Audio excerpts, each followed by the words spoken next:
Rede Brasil, nós estamos mais um domingo aqui pela Rede Brasil de televisão com o nosso programa Papo Reto.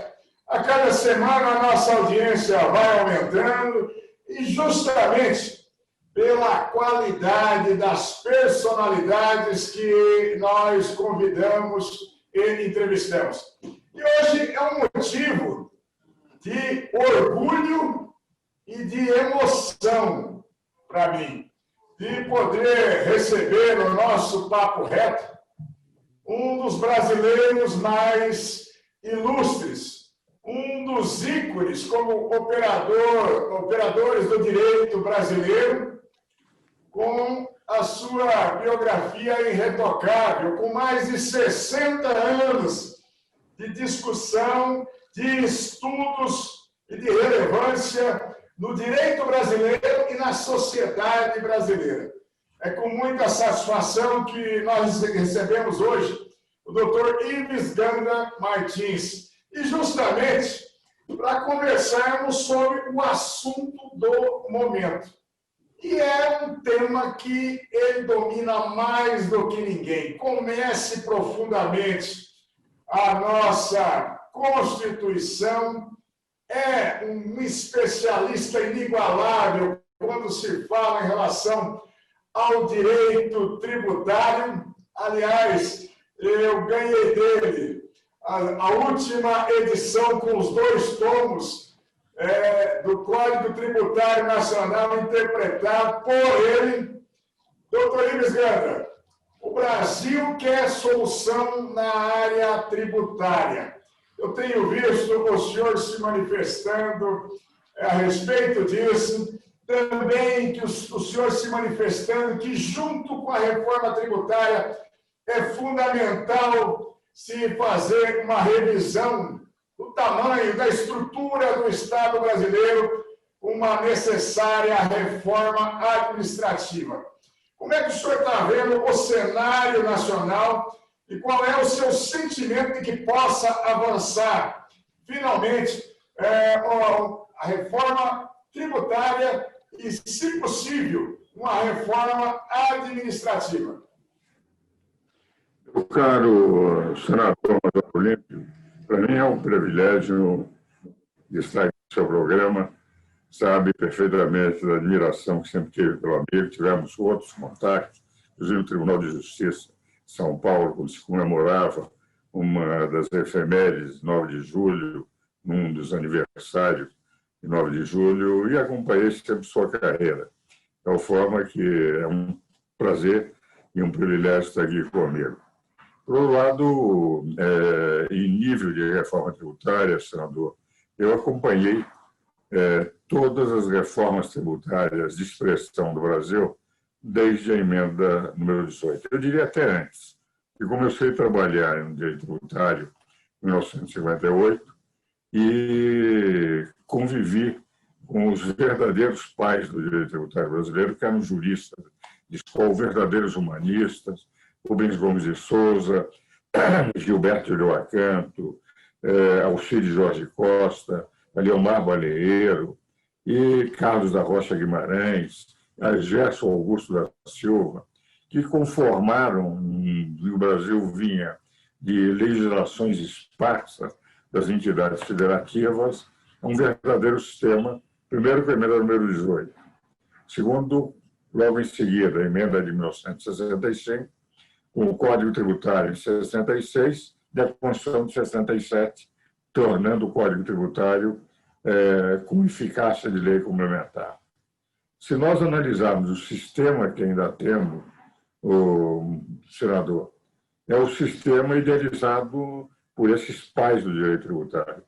Nas audiências públicas que fiz, inclusive, durante a Constituição de 88, com alguns daqueles que ainda viviam à época, mostrei a importância do trabalho que esses juristas de escola tinham feito. E a espinha dorsal da Constituição atual, na parte de princípios gerais, é tudo aquilo que o grupo do IBDF, depois da BDF, trabalhou no modelo do Código Tributário e da emenda.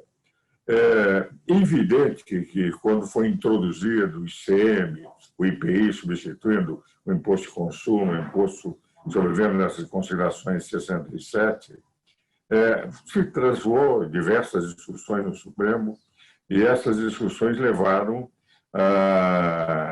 durante anos, eu diria em torno de 20 a 25 anos, até que o Supremo definisse alguns conceitos fundamentais. Por exemplo, no ICM, o que era operação, o que era circulação, o que era mercadoria. No ISS, defendendo o que era realmente serviços reais a serem prestados, etc. Então, de rigor, foi um sistema que veio a ser elaborado quando surgiu a Constituição de 88. O que houve foi uma contribuição de pioria nas diversas emendas constitucionais a partir da tentativa de corrigir alguns erros que existiam ainda na comissão, na aprovação da Constituição de 88. E isso levou a... Temos um projeto de reforma tributária do Ari Oswaldo, na época do presidente Collor, o Luiz Lopes de Azevedo, pelo presidente Itamar, a PEC 175, apresentada e discutida por Fernando Henrique através do deputado Mussademi, do deputado Germano Rigoto, do próprio Pedro Parente, que era chefe da Casa Civil, fez um substitutivo, depois com o presidente Lula, o Virgílio Guimarães, a emenda 41, a 42, que vinha do projeto da PEC 41, e o Bernardo Api, já no governo Dilma, até pretendendo fazer uma reforma, sem que conseguíssemos mudar, e ao contrário. Ao fim de cada projeto apresentado, saía muito pouco, e representando um aumento de carga tributária, e mais complicando do que simplificando o sistema. Até chegarmos no governo atual, primeiro no governo Michel Temer, depois do impeachment da presidente Dilma, e o Bernardo levando a PEC 45, Luiz Carlos Aules já estava com a PEC 110, conceitualmente defendendo princípios muito bons. Vamos compactar os tributos indiretos. Mas o aspecto que mais preocupou na ocasião foi exatamente a forma como os projetos foram apresentados. E é nesse particular, o senador, que nós examinamos com muita satisfação a sua emenda à PEC do deputado Luiz Carlos Aules, do senador no Senado, que corre no Senado, a do Luiz Carlos, que tem, primeiro, um mérito de não mudar nomes de tributos, não mudar os tributos que estão na Constituição. Reduzir, portanto, bastante a alteração constitucional. Eu que vivi 62 anos, desde 58 trabalho nessa matéria, sei o que é uma discussão no Supremo para definir um conceito. Se eu mudo totalmente a nomenclatura, o espírito, a estrutura de um tributo, na produção da legislação infraconstitucional nós vamos ter, evidentemente, problemas. Então, o mínimo de mexer na Constituição, que na sua primeira adoção não é má, o que se precisa é melhorar, digamos, a veiculação dos tributos já existentes. Indiscutivelmente, a sua proposta tem como mérito melhorar a proposta do Luiz Carlos Aules, que é uma emenda à proposta dele, e tornar, entende, algumas vitórias e conceitos conseguidos no Supremo Tribunal Federal como resultados positivos e, por outro lado, não abrir campos a grandes discussões. Portanto, seria mais fácil a produção de legislação infraconstitucional de um lado e seria, evidentemente, também mais fácil compreenderem os que vão interpretar, os que vão adaptar, que a estrutura dos tributos não seria mudada.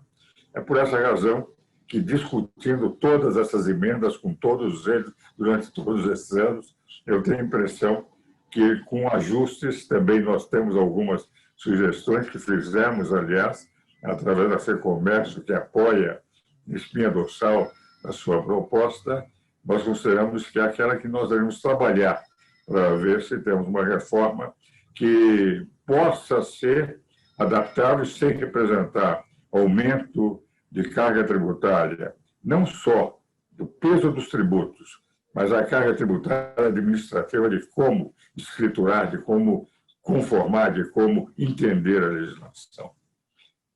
Era isso que eu queria dizer sobre a sua proposta. Doutor Ives, eu estou nesse momento como uma criança que ganhou um presente da surpresa dos pais, né?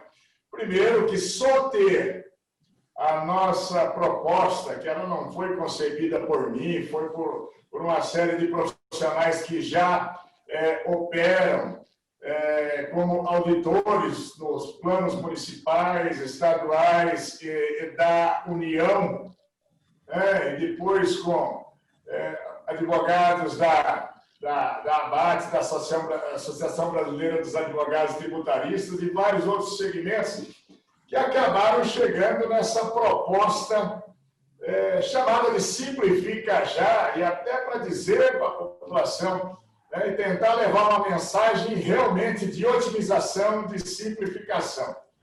E, doutor Ives, eu fico preocupado, nós estamos lá com duas PECs, o senhor já fez essa avaliação conjuntural.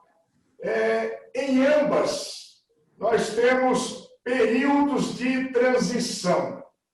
E eu tenho uma preocupação muito grande em relação a isso, que nós já temos um pandemônio tributário e nós conseguimos piorar para a população se criarmos durante a transição prevista nessas propostas, que seja de 2 anos a 10 anos, mas isso pode impactar demais no custo Brasil, na efetividade da arrecadação tributária e pode piorar demais para o consumidor. Como é que o senhor vê essa questão das transições que todos nós estamos tergiversando e passando ao largo disso? Só que para a população, para as empresas, para as pessoas, nós podemos ter uma piora ou um gasto maior durante esse período de transição. Como é que o senhor enxerga isso hoje? Vamos para os 143 sindicatos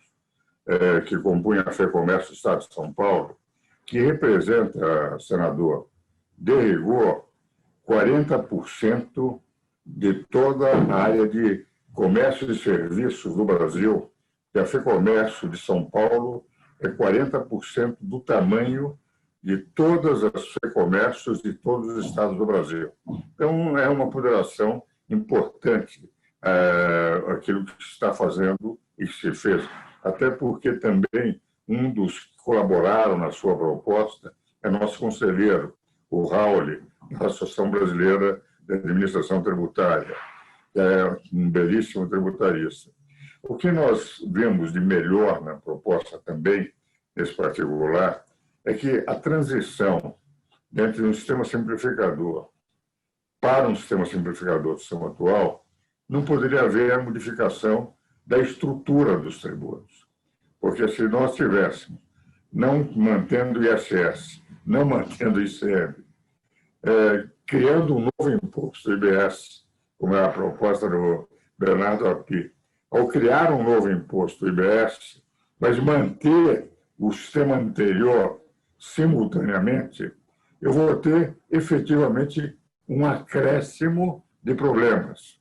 Isto é, um sistema completamente diferente que vai ser mantido em até 10 anos.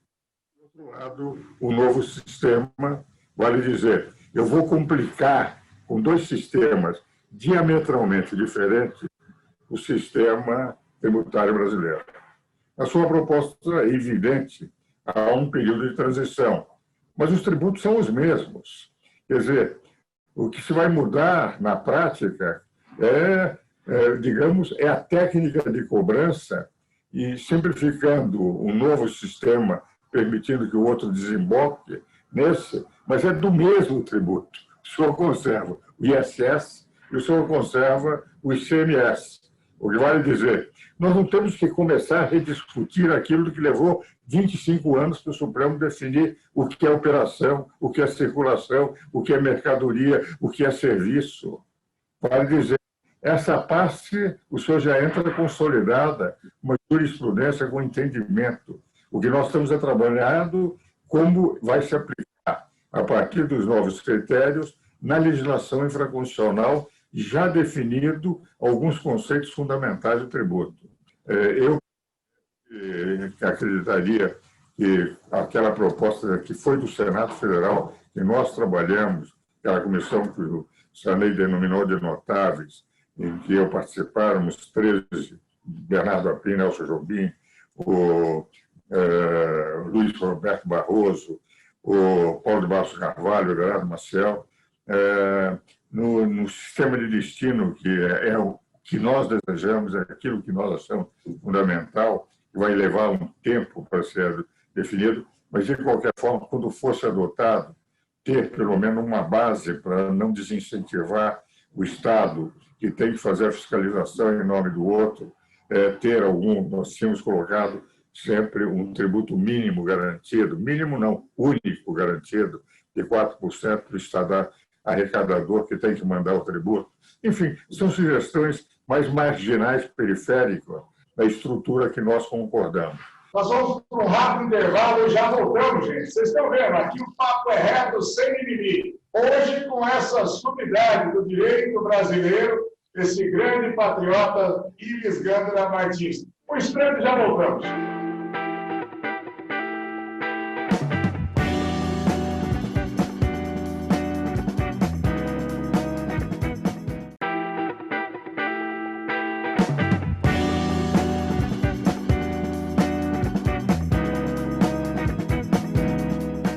De volta com o nosso papo reto sem mimimi.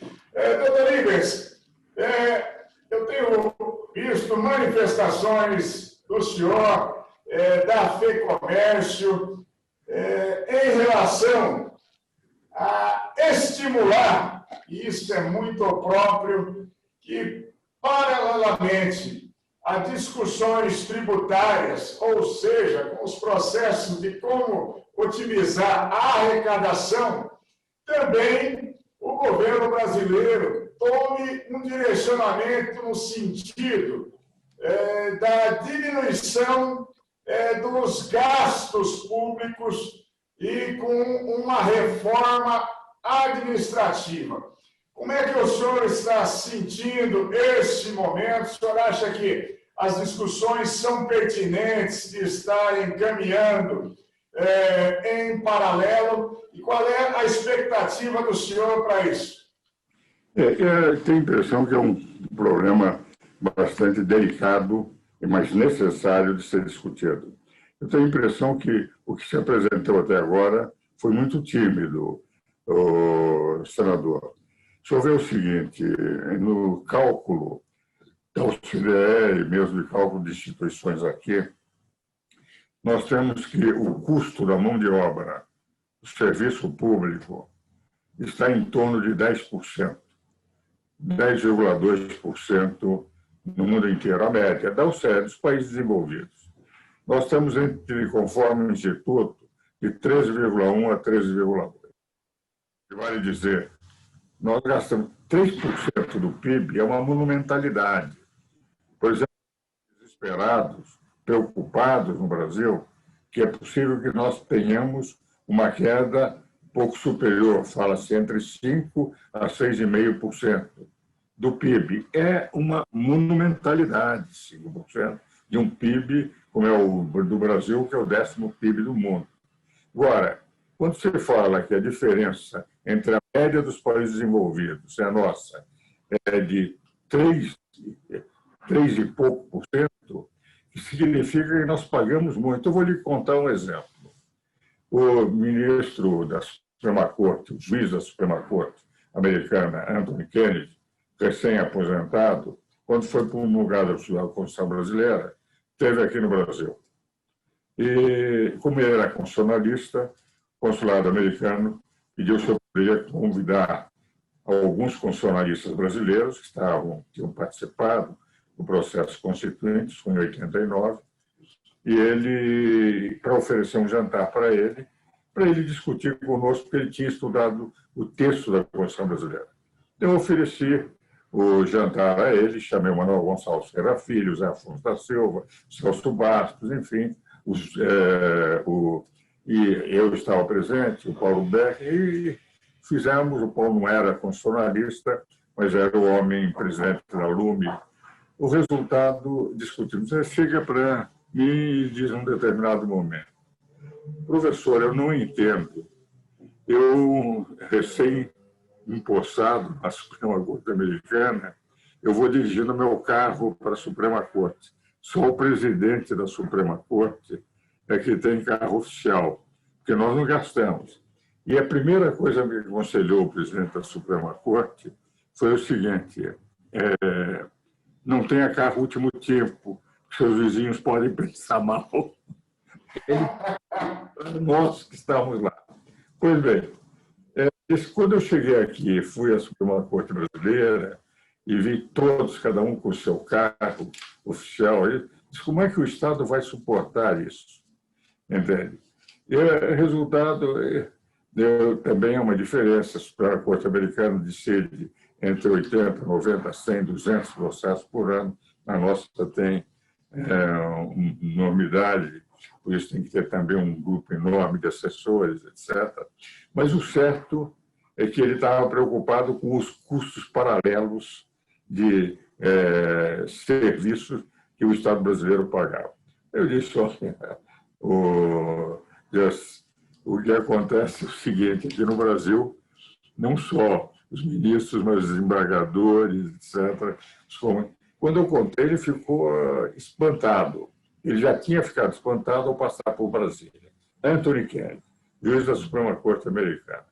Então, se nós analisarmos o custo paralelo das despesas fora do Brasil, da administração pública, aquela de manter a estrutura, nós ficamos impressionados. Hoje nós estamos na era digital. Abre-se uma empresa na Inglaterra, eu apenas mando para o Ministério correspondente os meus dados, o que eu estou fazendo, qual é o capital que eu tenho, e já está aberto. Eu não preciso ter nem o carimbo. Aqui tem que se ter uma legião de funcionários para examinar se pode ser cidadão. Resultado: nós vivemos uma sociedade burocrática. E esse custo da administração tem que sair dos tributos para pagar. É por essa razão que eu entendo sempre que não é possível marchar a reforma tributária para valer se nós não fizermos marchar paralelamente. Mas, paralelamente, temos que ver qual é o tamanho do Estado que nós precisamos. Há necessidade, numa era digital, de continuarmos com um número enorme de funcionários, quando isso pode, a essa altura, ser examinado. Eu, quando fiz na minha primeira tese acadêmica, em 69, o que ocorreu? Eu precisava pedir livros importados fora, levava um tempo enorme para receber, entende? Agora eu pego, se eu não encontro onde vou para a Biblioteca Americana, tenho do Congresso Americano, imediatamente as informações do Senado Federal, no Google, qualquer tipo de informação se obtém. Quer dizer, não há necessidade das legiões de funcionários antigos para continuar fazendo as mesmas coisas. Então, é isto, senador, que nós temos que pensar: reduzir o tamanho da máquina burocrática, torná-la, o que é fundamental, eficiente. O princípio da eficiência eu considero fundamental e está na Constituição. Um dos princípios fundamentais da administração pública: publicidade, legalidade, moralidade. A eficiência é fundamental, é um dos 5, está lá no artigo 37. Então, na verdade, Major, aí é que terá. Se nós continuarmos querendo preservar todos os feudos anteriores, um número de comissionados que é uma barbaridade nas 3 esferas da federação e nos 3 poderes, não é? No legislativo, no executivo, no judiciário, nós vamos ter um peso que a sociedade brasileira não consegue carregar. Então, quando se tem um endividamento do país que chegou a 80% no ano passado, a quase 80%, Acho que com a pandemia, calculam que estará entre 92% e 99% no fim do ano. Tenho esperança que o Guedes e o pessoal do Ministério consigam segurar. Roberto, eu não conheço o Roberto Campos Neto, eu era muito amigo, tenho livros escritos com o velho Roberto Campos, que foi, aliás, quem prefaciou o meu primeiro livro sobre economia em 1971, Desenvolvimento Econômico, Segurança Pública e Teoria do Limite Crítico. Esse livro, quando o meu saiu, prefácio era do meu amigo Roberto Campos. Eu exibia o privilégio de ter amizade. Tivemos amizade até o final, depois escrevemos juntos 4 livros. Tinha uma admiração profunda pelo Roberto. Inclusive, fiz o discurso de recepção dele na Academia Mato Grossense de Letras. Quando se vê, se eles não conseguirem equacionar, o senador, o nosso endividamento vai chegar entre 92% e 99%, e grande parte deles para pagar despesas correntes. Não é para desenvolvimento, é para pagar despesas correntes. Nós estamos com uma comissão, a FEComércio, no Conselho Superior de Direito, só de professores de Direito Administrativo, estudando propostas para levar para o governo, para o Senado, para a Câmara dos Deputados, propostas no sentido de qual é a reforma palatável, mas necessária, e que poderia. Alguns exerceram, dos professores que lá estão, como, por exemplo, Adilson Dallar, foi secretário de Estado, secretário de município, trabalhando com Mário Covas, trabalhando com Eli Lopes Meirelles, então trazendo, portanto, a contribuição que sempre nós procuramos dar através do nosso conselho, que a minha vida inteira eu sempre procurei, pro bono sempre, senador, dar pelo menos algumas ideias para as autoridades e os poderes constituídos no Brasil. Mas é fundamental a reforma administrativa, não química, mas aquela reforma que possa fazer com que a federação caiba dentro do PIB. Conversa com o professor Ives Gândara, a gente não sente o tempo passar porque ele, na sua experiência, ele contextualiza e nos faz viver e nos dá uma iluminação do que pode ser feito para o Estado brasileiro, tanto para a reforma tributária quanto para a reforma administrativa. Doutor Ives, nós vamos encaminhando para o final do nosso programa. Eu só posso agradecer ao senhor e essa notícia que o senhor nos trouxe, do senhor fazer sugestões ao Simplifica, mas, eventualmente, para ter a FEComércio, o senhor e tudo que representa a FEComércio no apoiamento com o Simplifica, isso é um grande avanço, uma grande sinalização de que nós podemos marchar nesse sentido e realmente alterar a legislação. Eu deixo a palavra com o senhor para as suas considerações finais. Então, nesses 30 segundos finais, senador, eu quero dizer, primeiro, foi uma grande honra estar no seu programa. Segundo, eu gostei muito de poder estudar a sua proposta de emenda, a proposta do Luiz Carlos Alves, que é um grande amigo, foi secretário da Fazenda no Paraná 2 vezes, com Álvaro Dias, com o Requião, e que é um bom entendedor de direito tributário. E eu estou convencido que, com os ajustes que todas as propostas têm na medida em que são discutidas, talvez seja o encaminhamento para a verdadeira reforma tributária. Temos sugestões que eu peço que o amigo estude e o nosso apoio já dado à parte estrutural, a linha dos princípios gerais, por exemplo, como a operação de destino em relação a ICMS. Meus parabéns, senador, e a grande alegria de ter estado com o senhor. Muito obrigado, doutor Ives. Rede Brasil de Televisão. Fantástico esse nosso programa e histórico esse nosso programa. Parabéns a todos que trabalharam, que estão trabalhando na luta pelo Simplifica Já. Boa noite, Brasil!